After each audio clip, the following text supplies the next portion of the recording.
दर्शकों, कैंसर की मार और कर्जे का भार दोनों विकट समस्याएं हैं और जब दोनों एक साथ आ जाएं, तब व्यक्ति के लिए परमेश्वर का सहारा ही शेष रह जाता है। वर्तमान समय में तो ये कहानी बहुत से परिवारों की है। अजय कुमार जी भी उनमें से एक थे। ये नजफगढ़ दिल्ली के निवासी हैं। पहले ये शंकर जी की पूजा करते थे और उन्हें सर्वश्रेष्ठ मानते थे। इसी साधना को करते करते इन्हें कोई लाभ नहीं मिला अथवा 6 लाख का कर्जा हो गया। पिताजी नशा करते थे, जिसके कारण वे कैंसर जैसे भयंकर रोग से ग्रस्त हो गए। पर फिर सन 2013 बना, इनका जीवन परिवर्तन कर देने वाला वर्ष, जब इन्हें मिली तत्वदर्शी संत रामपाल जी महाराज द्वारा लिखित पुस्तक, जिसे ये अपने पिताजी को पढ़कर सुनाने लगे और कुछ वक्त पश्चात दोनों ने संत रामपाल जी महाराज से नाम दीक्षा ले ली। उसके बाद तो इनका जीवन खुशहाल हो गया, इनका कर्जा भी उतर गया और सबसे बड़ा लाभ, अजय जी के पिताजी का लाइलाज रोग कैंसर भी ठीक हुआ। सतभक्ति करने से इन्हें आर्थिक धन लाभ का सुख भी प्राप्त हुआ है और सबसे बड़ी बात, अजय जी को काल के दूत लेने आ गए थे, परंतु संत रामपाल जी महाराज जी ने काल के दूतों से भी इनकी रक्षा की और इन्हें भक्ति करने का संकेत किया। अब सुनिए अजय जी का चमत्कार भरा साक्षात्कार। नमस्कार जी। नमस्कार सर। क्या नाम है जी आपका? अजय कुमार। कहाँ के रहने वाले हैं आप? दिल्ली नजफगढ़ से। संत रामपाल जी महाराज से नाम दीक्षा आपने कब ली? मैंने संत रामपाल जी महाराज से दीक्षा 20 अक्टूबर 2013 को ली। संत रामपाल जी महाराज से नाम दीक्षा लेने से पहले आप क्या भक्ति साधनाएं करते थे? हम ब्रह्मा विष्णु महेश सबकी पूजा करते थे और इनमें से सर्वश्रेष्ठ शंकर जी को मानते थे। इनकी भक्ति करते करते यानी हमारे पापा के ऊपर 6-7 लाख का कर्ज हो गया था। हम 10-10 रुपए के लिए तरसते थे उनकी भक्ति करते करते। फिर संत रामपाल जी महाराज की शरण में आप कैसे आए? हमारे यहाँ पे एक अंकल रहते थे, राकेश दास, और उन्होंने मेरे पापा को बताया कि संत रामपाल जी महाराज की शरण में चले जाओ, आपकी सभी परेशानियां दूर हो जाएंगी। तो मेरे पापा को ज्ञान गंगा दी पुस्तक, तो मैं एक एक अक्षर पढ़ पढ़ के पापा को सुनाया करता। तो पापा बोले कि ना, इन गुरु जी की शरण में जाना चाहिए। तो मैंने कहा ठीक है चले जाओ, मैं भी चलूँगा। तो आए हम सतलोक आश्रम बरबाला में आए। पहले हम भक्तों से बोले कि ना मैं बाबा जी से मिलना है, गुरु जी को बोले कि बाबा जी से मिलना है। तो वो भगत साहब बोले कि बाबा जी नहीं बोलते, संत रामपाल जी महाराज हैं, उनसे। हमने कहा हाँ गलती हो गई, तो उनसे मिलना। तो पहले बोले कि नाम दीक्षा लो, जब जाके मिलो। तो हमने कहा कि हमारी आर्थिक स्थिति बहुत ख़राब है। तो वो भगत जी बोले कि ना पहले नाम दीक्षा ले लो, संत रामपाल जी महाराज सभी परेशानियां दूर करेंगे। तो हमने नाम दीक्षा ली, मेरे पापा ने नाम दीक्षा ली 20 फरवरी 2013 को नाम दीक्षा ली। सर, आपने संत रामपाल जी महाराज से नाम दीक्षा ली, तो जिस परेशानियों के लिए आप गए थे, आप पे इतना कर्जा था, आपके पापा पे इतना कर्जा था, तो क्या वो परेशानी आपकी दूर हुई? हाँ जी, संत रामपाल जी महाराज जी के शरण में आने से हमें बहुत सारे लाभ हुए। मेरे पापा के ऊपर 6-7 लाख रुपए का कर्ज था, वो अब बिल्कुल नॉर्मल हो चुका है। हम पहले 10-10 रुपए के लिए तरसते थे। मेरे पापा ने संत रामपाल जी महाराज से दर्शन लिए और आशीर्वाद दिया संत रामपाल जी महाराज ने। तो पापा ने बताया ऐसे ऐसे परेशानी है घर में। तो संत रामपाल जी महाराज बोले कि भक्ति करते रहो और भगवान सब सही करेंगे। तो पापा घर पे आ गए। फिर धीरे धीरे भक्ति करते करते मेरे को नाम दिलाया पापा ने। 6-7 महीने हो गए मैंने नाम लिया, और फिर धीरे धीरे भक्ति करते करते मैंने और पापा ने ही नाम ले रखा था, घर पे किसी ने नाम नहीं ले रखा था, तो सब विरोध करते थे।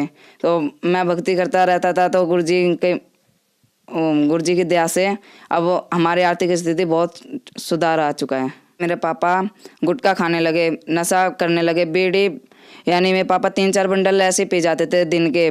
गुटखे काफ़ी खा जाते, 50-60 रोज के खा जाते। तो गुटखा खाते खाते मेरे पापा को इस गाल में थोड़ी प्रॉब्लम हुई।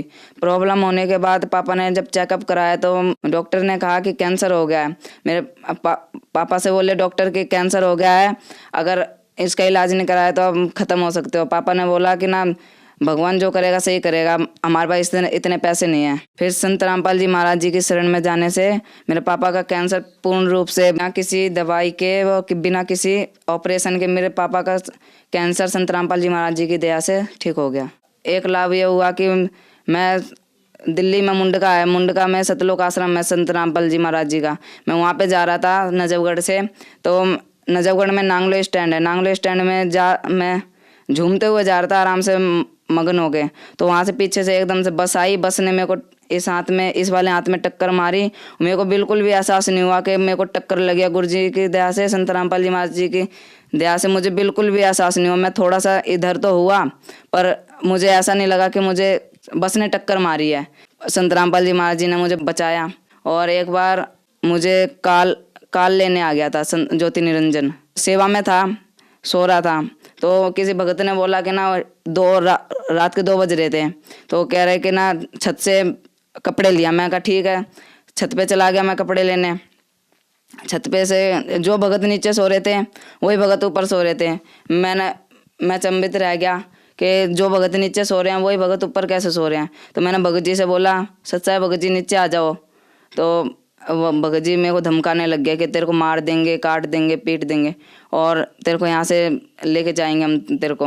मैं डरने लग गया। मैंने कहा भगत तो ऐसे बोलते नहीं है संत रामपाल जी महाराज जी के। तो मैंने कहा कोई नहीं, सोते रहो आप।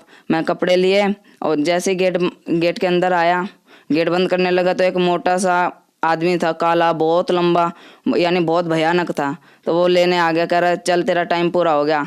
मैं रोने लग गया। मैंने कहा कौन सा टाइम? कह रहे तूने इतने तेरे को जीना था। मैंने कहा, मैं रोने लग गया। फिर मैं अपना प्रथम मंत्र जो संत रामपाल जी महाराज जी की दया से मिला था और जो सतनाम, मैं दोनों करने लग गया। जैसे प्रथम मंत्र करा तो उसमें कुछ असर नहीं हुआ। मैंने सतनाम जैसे ही किया तो वैसे ही उसने हाथ छोड़ दिया और दूर भाग गया। तो मैं रो रहा था। तो मैं अपने संत रामपाल जी महाराज जी को याद किया। मैंने कहा गुरु जी अब आप ही आके बचाओ। संत रामपाल जी महाराज तुरंत प्रकट होते हैं। संत रामपाल जी महाराज जी मुझे देखते हैं और बोलते हैं क्या हो गया बेटा? मैं कहा गुरु जी देखना परेशान कर रहे हैं। तो गुरु जी बोलते हैं कि ना अपने पास बुलाते हैं, कह रहे रो मत यहाँ पे। अब मैं आ गया हूँ ना, तो गुरु जी मैं रोना चुप हो जाता हूँ। ज्योति निरंजन के यमदूत थे जो मुझे लेने आए थे, संत रामपाल जी महाराज को देखते ही घुटने पर टिक गए और जैसे ही नीचे सर झुका लिए संत रामपाल जी महाराज जी को देख के, तो संत रामपाल जी महाराज जी ने बोला इसको परेशान क्यों कर रहे हो? ये कबीर परमात्मा का बच्चा है, तुम इसको परेशान क्यों कर रहे हो? तो वो बोलने लगे कि ना गुरुजी गलती हो गई, परमात्मा गलती हो गई। तो गुरुजी बोले ऐसे थोड़ी ना गलती हो जाती है। तो गुरुजी ने 2-2 थप्पड़ लगाए उन्हें और जैसे 2-2 थप्पड़ लगते गए ना, वैसे वो आगे बढ़ते गए। जैसे लाइन से जैसे कोई आशीर्वाद लेता है वो चले जाते हैं।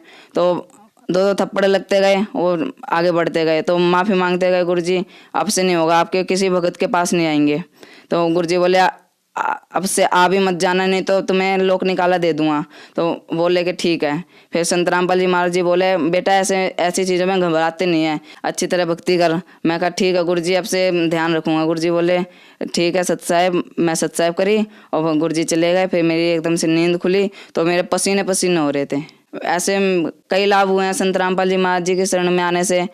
और एक बार क्या हुआ कि ना 10,000 रुपये दिए पापा ने कि रख ले। मैं कहा ठीक है। मैं प्रणाम स्थल पे जहाँ पे संत रामपाल जी महाराज जी की ज्योति करते हैं वहाँ पे रख दिए, नीचे ज्योति के नीचे। तो पापा आए थोड़ी देर बाद, 1-2 घंटे बाद, कह रहे 5,000 रुपये दे दे। मैं कहा ले लो, वो रखे। तो पापा ने ले लिए 5,000 रुपये और रख दिए। मैं कहा ठीक है ले जाओ आप। फिर शाम के टाइम में आते हैं, बोलते हैं कि 5,000 रुपये और दे दे, देने किसी के कमरा किराया देना है। मैं कहा ठीक है ले जाओ। फिर जब मैं 5,000 रुपये गिनता हूँ ना, तो वो उतने 10,000 के 10,000 रुपये मिलते हैं मुझे। फिर मैं पापा से पूछता हूँ पापा आपने 10,000 रुपये 5,000 और रुपये रखे हैं क्या? पापा बोले मैंने 1 भी रुपये नहीं रखे यहाँ पे। तो पापा, मैंने कहा गुरुजी रख गए। पापा बोले हाँ भगवान तो कुछ भी कर सकता है। फिर उनसे खर्चा चल गया। और जैसे कि हमारी आर्थिक स्थिति बहुत ज़्यादा ख़राब थी, तो जब मुंडका आश्रम जाना होता था मुझे, तो मैं रोता था। मेरे पे 15 रुपये भी नहीं होते थे। मैं रोता था कि संत रामपाल जी महाराज इतनी बड़ी क्या गलती कर दी कि दाता आपके आश्रम में आने के लिए पैसे नहीं मेरे पास। तो मैं रोने लगता था रात में। जैसे संडे का सत्संग होता था, मैं शनिवार को रोता था। तो गुरुजी पैसे दे दो मुझे, मेरे को आना है आश्रम में। तो गुरुजी मैं रोते रोते सो जाता था। तो सुबह उठ के जैसे ही देखता मेरे बैग में 100 रुपये, 200 रुपये, 50 रुपये, जितना मेरे को चाहिए होता था उतना मेरे को मेरे बैग में मिल जाया करता। और संत रामपाल जी महाराज जी की इतनी दया होती थी कि बहुत ज़्यादा हद तक लाभ दिया संत रामपाल जी महाराज जी ने। एक लाभ और हुआ संत रामपाल जी महाराज जी के शरण में आने से। मेरे पापा राजमिस्त्री हैं, चिनाई का काम करते हैं। वो काम कर रहे थे खेड़ा डाबर में, नजफगढ़ में खेड़ा डाबर में काम कर रहे थे। तो पापा चिनाई कर रहे थे, तो पता नहीं क्या हुआ, पापा नीचे थे, दीवार के 12 फुट की दीवार थी। पापा नीचे काम कर रहे थे, वो एकदम से क्या होता, अचानक वो दीवार गिर जाती पापा के ऊपर। अब वो जितने भी मकान मालिक होते हैं और मिस्त्री होते हैं सब डर जाते हैं कि अब ये तो ख़त्म हो गया। तो पापा थोड़ी सी ईंट उठाते हैं, मकान मालिक उठाते हैं, थोड़ी सी ईंट के जल्दी जल्दी निकाल लो इसको, ये ख़त्म हो गया अब। तो जैसे थोड़ी सी ईंट ऊपर से उठाते हैं तो पापा अपने आप खड़े हो जाते हैं। तो मालिक देखते हैं कि कुछ भी नहीं हुआ इसको, तो हाथ पैर चेक करते हैं उस पापा के, और बनियान खोल के देखते हैं कि कुछ भी खरोच नहीं आती। तो पापा बोलते हैं मैं संत रामपाल जी महाराज का शिष्य हूँ, पूर्ण परमात्मा का बच्चा हूँ, मेरे को कुछ नहीं हो सकता जब तक मेरा गुरुजी मेरे साथ है। ऐसे मेरे पापा को गुरुजी ने कई बार बचाया। अब हम संत रामपाल जी महाराज जी की शरण में आने से आर्थिक, शारीरिक और मानसिक रूप से सुखी हैं।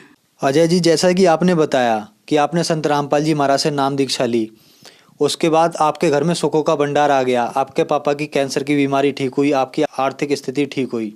तो जो लोग आज कैंसर की बीमारी से ग्रस्त हैं, उन लोगों के लिए आप क्या संदेश देना चाहते हैं?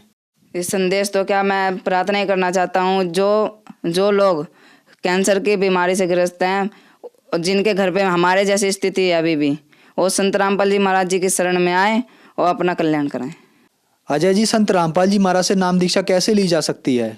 संत रामपाल जी महाराज जी से दीक्षा आप ऐसे ले सकते हैं, जैसे जिस भी चैनल पे आप संत रामपाल जी महाराज जी का सत्संग प्रवचन सुन रहे हैं, उसके नीचे एक पट्टी चलती है, उसमें मोबाइल नंबर आते हैं, आप उन पे कांटेक्ट करके आपके जो पास में होगा नामदान स्थल, आपको उस नामदान स्थल का नंबर दे दिया जाएगा और अपना नामदान लेकर भक्ति कर सकते हैं संत रामपाल जी महाराज से। धन्यवाद सर। धन्यवाद। दर्शकों, अभी आपने सुने संत रामपाल जी महाराज से दीक्षा प्राप्त करके सुखी हुए भक्त के अनुभव।